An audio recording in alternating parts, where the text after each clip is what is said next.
On June 22nd, one of the most controversial games with arguably the most turbulent development cycle in gaming history is finally gracing the libraries of gamers after nearly 15 years of it being announced.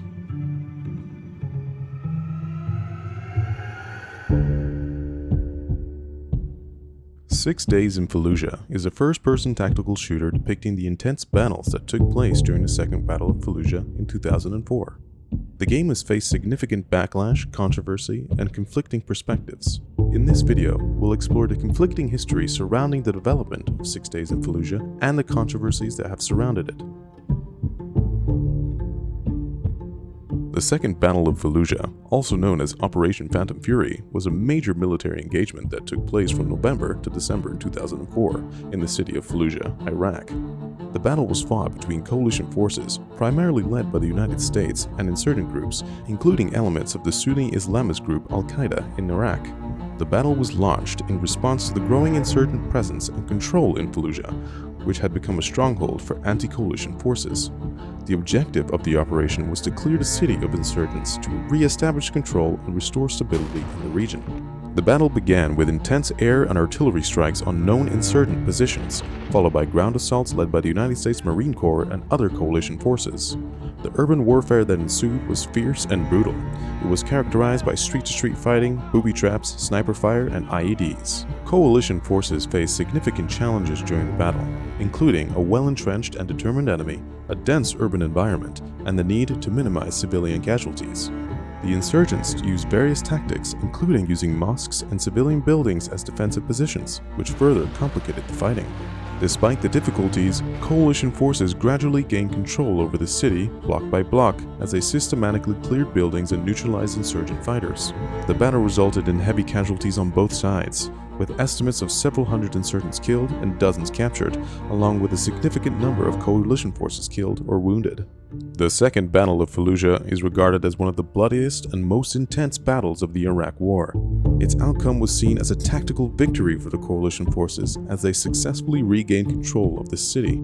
However, the battle's aftermath and the broader implications of the operation remain subject to debate, as some argue that the high civilian casualties and destruction caused by the fighting further inflamed anti-coalition sentiment and fueled the insurgency in Iraq.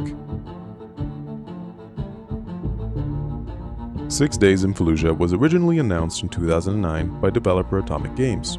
However, the game's initial development cycle was cut short due to immense controversy and negative reception from the public. Critics argued that it was too soon to depict the events of the Second Battle of Fallujah in a video game, as the battle's wounds were still fresh from many involved. The controversy surrounding 6 Days in Fallujah revolves around the ethical implications of transforming a historical and traumatic event into entertainment. Critics argue that turning the Second Battle of Fallujah into a video game trivializes the experiences of those involved and desensitizes players to the harsh realities of war. Supporters argue that video games can be a powerful medium for storytelling and understanding historical events, allowing players to gain insights that traditional media cannot provide. Tonight we have a closer look at a graphic and violent video war game that is sparking outrage even before it arrives in stores. Instead of featuring a make-believe battle, this game offers a vivid depiction of one of the fiercest battles of the Iraq War, the fight for the city of Fallujah. Critics are calling the game, which is based on one of the deadliest battles in Iraq, too realistic. When I heard about it, it was very upsetting. Karen Meredith, whose son Ken was killed in Iraq, joined a chorus of military families in fervent opposition. They fear the game will trivialize the sacrifice of their loved ones. Tracy, my condolences to you. You lost your son. You lost your son in this battle. I can never put myself in your position, but explain to me whether or not you think that this game is an honor to your son. Ultimately, the game's publisher, Konami, decided to cancel the project in response to the overwhelming controversy, citing concerns over the game's portrayal of real-life events. After more than a decade, in 2021, the game's development was revived by Highwire Games, with a different publisher, Victura. The decision to resurrect 6 Days in Fallujah reignited the controversy and sparked heated debates about the appropriateness and ethical implications of turning real-world conflicts into a video game experience once again. People on Twitter calling the game pro-American military propaganda, claiming it underplays the atrocities committed by U.S. forces in an effort to demonize brown people. 6 Days in Fallujah may end up being a critical look at the myriad ways people suffered during the battle, and at whose hands. But time and time again, the game's shooter marketing has cut against that possibility. Everyone can and should interrogate how the game is shown, whether it should even exist, and what it ends up being. Critics argued that the game risked trivializing the actual events of the lives of those lost in battle, while supporters argued that it could offer a unique perspective of the realities of war. The developers of 6 Days in Fallujah emphasized their commitment to accuracy and authenticity. They conducted interviews with soldiers who fought in the battle and gathered documentary footage and photographs to recreate the environment and events as faithfully as possible. The developers aimed to provide players with a perspective on the horrors and complexity of war, intended to create a nuanced and thought-provoking experience. We've been creating training tools for the Marine Corps for many years, and this work brought us close to many of the Marines who fought in Fallujah. And after these Marines got back from Fallujah, they talked to us about making a video game to tell the world about their experiences there. Atomic Games is pressing on with the aim, they say, of creating an experience that is part game, part documentary. It's important as people understand that 6 Days in Fallujah is not about whether the U.S. and its allies should have invaded Iraq. It's a factual recreation of the true stories of the Marines who fought there, and as you know, presented to us by the Marines who were actually there. However, critics question whether a video game medium can effectively convey the complexities and emotional weight of such a real-life event. As the scheduled launch date of June 22nd approaches, the debate surrounding 6 Days in Fallujah seems, for the most part, to be overwhelmingly positive. The game's launch and reception will most definitely be closely scrutinized, but likely not in the same way that got the game cancelled in the first place.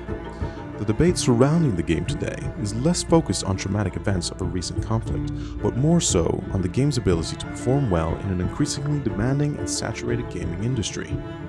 The thing about all of these early access releases is there's really nothing keeping us playing for long periods of time. Ground Branch, Ready or Not, there's nothing to play for outside of the basic experience that you get, which again is fun for a day or two, and then you blow through whatever the latest patch brought, and then it gets shelved for another month or two until the next patch. I need to be earning, progressing, ranking up, unlocking stuff as I go, and maybe it's the dopamine effect, or maybe it's just because I enjoy the process of incrementally leveling my character and getting stronger, which may come from my love of MMOs, but I wish more shooters just took those ideas into account. I was always thinking, like, I can't tell if this is supposed to be an on-the-rails educational experience or a game that I can sit down night after night and crunch hour after hour playing. I really do hate when certain CQB games are missing certain features, and you know, it's not even like a lot of games have these features by default. I don't think any game without mods right now has any form of a tap or squeeze function.